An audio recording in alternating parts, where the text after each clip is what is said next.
La historia del Fondo Bancario de Protección al Ahorro, FOBAPROA, es la historia de una estafa, de una red de corrupción entre el poder político y el poder empresarial y del saqueo más grande en la historia contra la economía del país y de millones de mexicanos. El FOBAPROA surgió en 1990 durante el gobierno de Carlos Salinas de Gortari, con el objetivo de darle liquidez a los bancos recién privatizados para que en caso de crisis y devaluaciones entrara al rescate de sus deudas y otorgarles capital. Originalmente el FOBAPROA era un fideicomiso privado administrado por el Banco de México. El FOBAPROA tenía un precedente directo. En 1983 se creó en el Banco de México el Fideicomiso de Cobertura de Riesgos Cambiarios FICORCA, con más de 10,000 millones de dólares para beneficiar a empresas establecidas en México que tuvieran deudas en dólares. Su primer director fue el entonces joven economista Ernesto Zedillo Ponce de León,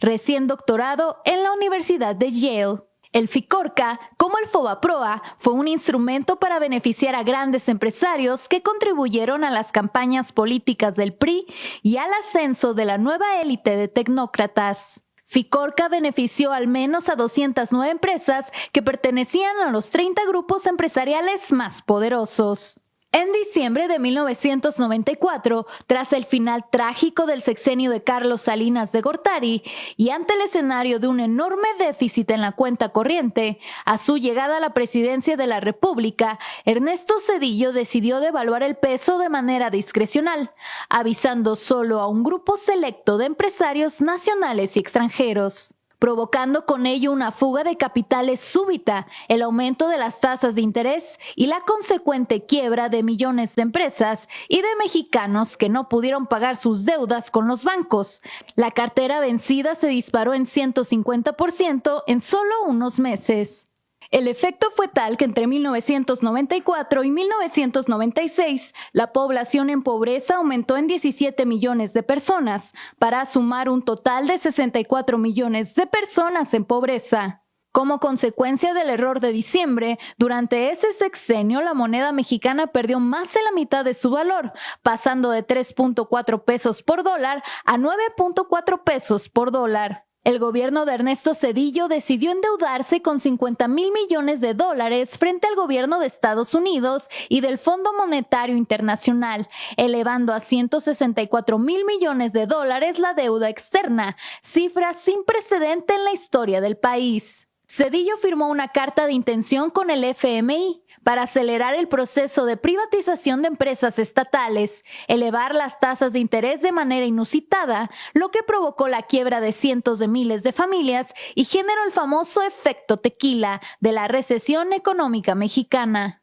El único rescate aprobado desde el exterior y operado por el gobierno de Zedillo fue a los grandes empresarios y a la banca en quiebra, que fue el antecedente para que grandes bancos extranjeros se quedaran con la banca mexicana. Con el pretexto de evitar una crisis financiera mayor, Zedillo ordenó comprar la deuda privada de bancos y empresas en forma de pagarés que se canalizaron al FOBAPROA, equivalentes al 11% de toda la economía mexicana. En el verano de 1998, con el apoyo de los votos del PAN y del PRI en el Congreso, la administración zedillista convirtió esa deuda privada en deuda pública y el FOBAPROA pasó a ser el Instituto para la Protección del Ahorro Bancario, IPAB, en beneficio directo de bancos como Bancomer, Inverlat, Banamex, Unión, Santander Mexicano, Serfín y Banpaís. La deuda original de 552,000 millones de pesos se convirtió en deuda pública. Al cierre del 2000, el último año del sexenio de Zedillo, esa deuda había crecido a 705,000 millones de pesos y en 2023 ascendía a 1,096,877,7 millones de pesos. En un cuarto de siglo, creció más de 100%, aunque ya se habían pagado más de 1,376,000 millones de pesos solo en bonos del IPAB. Se trata del saqueo más grande a las arcas mexicanas y un acto de corrupción que contó con el apoyo de legisladores del PRI y del PAN en contubernio con grandes empresarios y políticos que se beneficiaron directamente de este proceso. No fue casual esta complicidad. Entre los empresarios beneficiados están varios políticos del PRI y el PAN, cuyas empresas se beneficiaron del FOBAPROA, como Vicente Fox, Fernando Senderos Mestre, el regiomontano Fernando Canales Clariont, José Eduardo Robinson Burs Castelo o los empresarios políticos Carlos Hank Ron, que donó $25 millones